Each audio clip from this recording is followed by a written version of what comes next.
बुध ग्रह को 9 ग्रहों में युवराज का दर्जा प्राप्त है। बुध मिथुन और कन्या राशि का स्वामी है और कन्या राशि में उच्च के और मीन राशि में नीच का होते हैं। और यही बुध अब 7 सितंबर 2026 को दोपहर 1:35 पर अपनी उच्च की कन्या राशि में प्रवेश करेंगे। तो भद्र नामक राजयोग का निर्माण होगा और इस राजयोग का कुछ राशियों पर बहुत असर पड़ेगा। विशेषकर 4 राशियों पर राजयोग जैसा प्रभाव पड़ेगा और वो राशियां कौन कौन सी हैं इस वीडियो में आगे देखेंगे। और इस वीडियो में मैं आपको सभी 12 राशियों पर उच्च के बुध के क्या असर होंगे यह मैं बताऊंगा। आप अपनी राशि पूरी ध्यान से देखें। मैंने इस वीडियो के 2 भाग बनाए हैं। आज के इस दूसरे भाग में अंतिम जो 6 राशियां हैं तुला, वृश्चिक, धनु, मकर, कुंभ और मीन राशि बताऊंगा। और कल के वीडियो में मैंने मेष राशि से कन्या राशि तक की सभी राशियां 6 राशियां बता दी है। उसका लिंक आप यहाँ ऊपर जो है देख सकते हैं। इस लिंक को क्लिक करके मेष राशि से कन्या राशि तक की राशियां आप देख सकते हैं। वीडियो देखने के बाद में अगर आपको पसंद आता है तो इसे लाइक करें। आपकी कौन सी राशि है ये नीचे कमेंट में लिखें या जय गणेश जरूर लिखें। मैं यति महाराज आप सभी दर्शकों का दैनिक यति राशिफल चैनल में हार्दिक स्वागत करता हूँ। आप अगर मेरे से फ़ोन पर संपर्क करना चाहते हैं तो 9462575291 ये नंबर आप स्क्रीन पर देख रहे हैं। इस नंबर पर केवल रविवार को सुबह 10 बजे से 11 बजे तक संपर्क कर सकते हैं।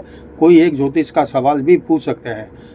अगर कोई अर्जेंट सवाल जिसका जवाब का इंतज़ार आप रविवार तक नहीं कर सकते हैं तो यही नंबर जो ऊपर देखा आपने अभी वो मेरे व्हाट्सएप का है।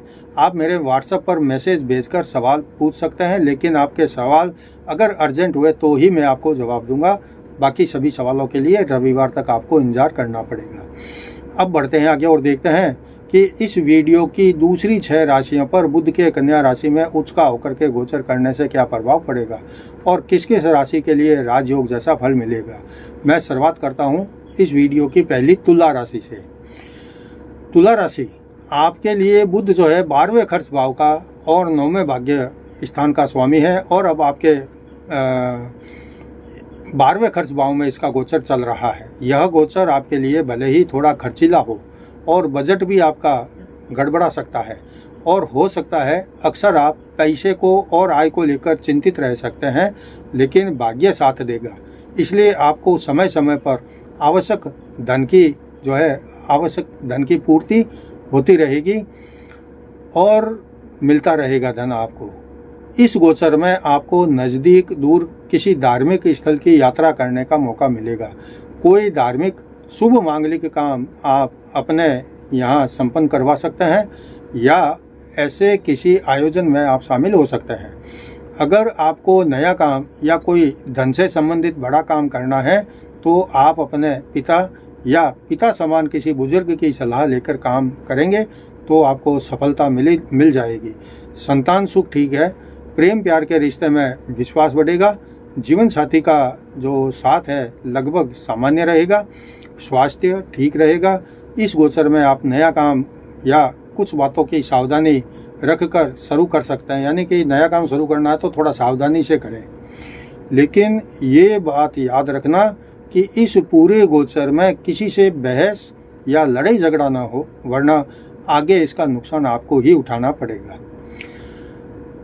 अब देखते हैं वृश्चिक राशि। वृश्चिक राशि के लिए बुध जो है 11वें लाभ स्थान का और 8वें मृत्यु स्थान का स्वामी है और अब आपके लाभ स्थान में ही गोचर कर रहे हैं।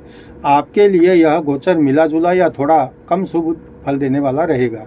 विशेषकर इस गोचर में आपका स्वास्थ्य थोड़ा प्रभावित रहेगा, जैसे गला, पाचन शक्ति, मस्तिष्क, कंधे, बाजू आदि में कुछ समस्या हो सकती है। दूसरी तरफ आपको अचानक धन मिलने के बहुत अधिक प्रबल योग है और ये धन उस जगह से मिलेगा जहाँ से आपको आशा भी नहीं रही होगी। आपकी रुचि भी कुछ खास बातों के रहस्यों को सुलझाने में रहेगी। अगर आप किसी शोध संस्थान से जुड़े हैं तो आपको इस गोचर में पुरस्कृत भी किया जा सकता है। आपकी सोचने की और निर्णय करने की क्षमता में अद्भुत वृद्धि देखी जा सकती है।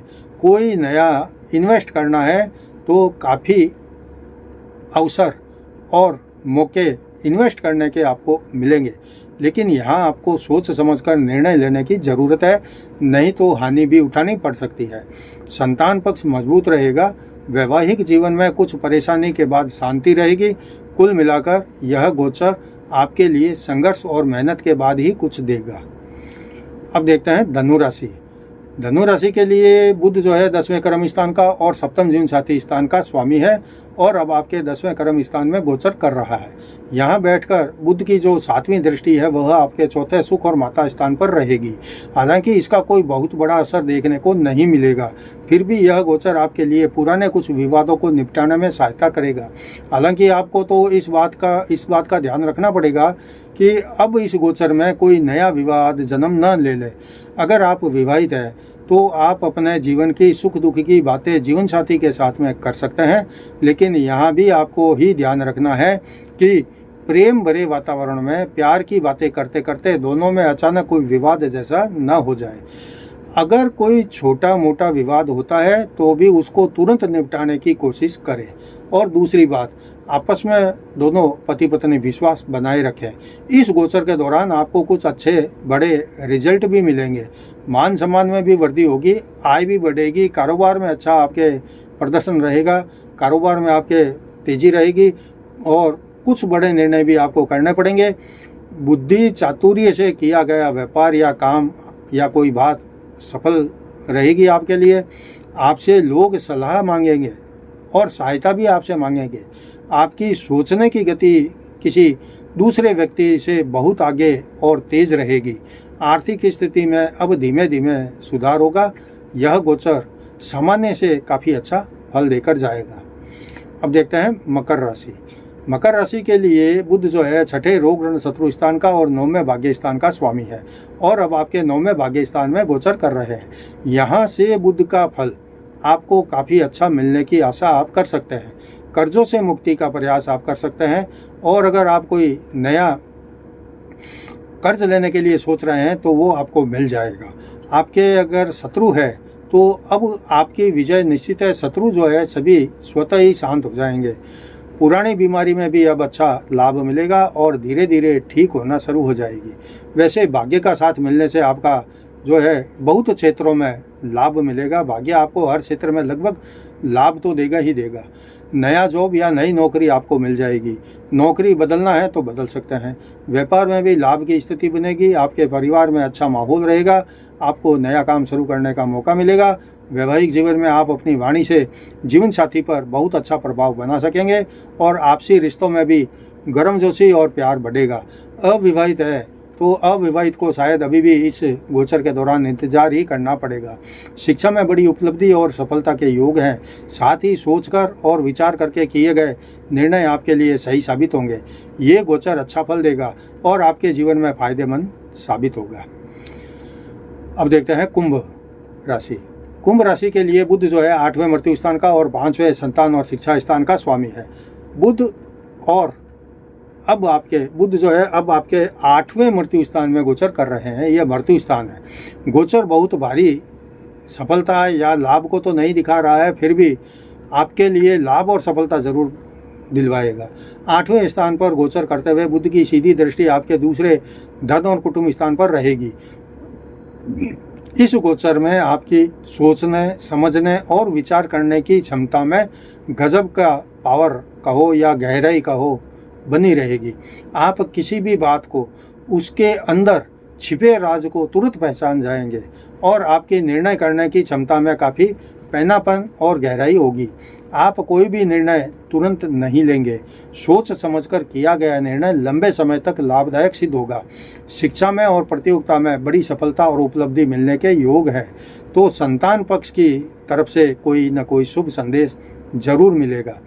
किसी से प्रेम करते हैं तो अब रिश्ता मजबूत और समझदारी से भरा गहरा होगा और आपसी समझ भी विकसित होगी। लंबी यात्रा करने का मौका मिलेगा। अपने विचारों से दूसरों को भी लाभ देंगे। आपकी सलाह लेने वाले सफल रहेंगे। इस गोचर के दौरान आप भूमि, भवन और अन्य स्थायी संपत्तियों में निवेश कर सकते हैं।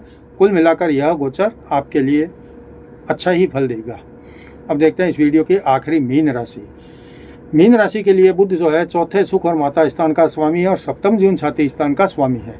अब आपके सप्तम जीवन साथी स्थान में बुध का गोचर चल रहा है। यहाँ से बुध की नज़र लगन पर रहेगी। और ये गोचर आपके लिए अनेक मामलों में बहुत बड़ी सफलता देने वाला रहेगा। खास करके आप अपने वैवाहिक जीवन में कुछ असमानता और कुछ विवाद है अगर, तो उसके इस गोचर में अपनी बुद्धिमत्ता और समझदारी से हल करने में आप कामयाब हो जाएंगे। और ये इस गोचर की आपकी सबसे बड़ी उपलब्धि भी हो सकती है। जो लोग अविवाहित हैं उनके लिए रिश्ते आने शुरू हो जाएंगे और कोई ना कोई रिश्ता आपका जम भी जाएगा या रिश्ता बन भी जाएगा। आपकी नज़र इस गोचर में सामाजिक संस्थाओं में और सार्वजनिक जीवन में सेवा भावना से काम करके अपने आप को सिद्ध करने की रहेगी। व्यापार में तेजी और धन लाभ के कारण स्थिर स्थिति में आपके मजबूती आएगी। परिवार में थोड़ा बहुत उठापटक के बाद शांति हो जाएगी। आपके विचार अगर परिवार के प्रति रहेंगे तो यह अच्छा रहेगा। जीवन साथी का साथ आप पूरी निष्ठा के साथ निभाएंगे। आय का जो नियमित मार्ग है उसी के अनुसार आय होती रहेगी। संतान का सुख बढ़िया रहेगा। प्रेम प्रसंग में उत्साह, लंबी यात्रा का योग और इस गोचर में कुछ पुराने विवादों को समाप्त करने के लिए प्रयासरत रहेंगे। कुल मिलाकर यह गोचर आपके लिए आगे बढ़ाने के लिए अच्छा रहने वाला है। यह था आज के वीडियो में बुध के कन्या राशि में गोचर से अंतिम 6 राशियों पर इसका क्या असर पड़ेगा की जानकारी। ये वीडियो आपको अगर पसंद आया है तो आप इसको लाइक करें, ज़्यादा से ज़्यादा शेयर करें और कमेंट बॉक्स में जय बुधदेव, जय गणेश या फिर आप अपनी राशि जरूर लिखें।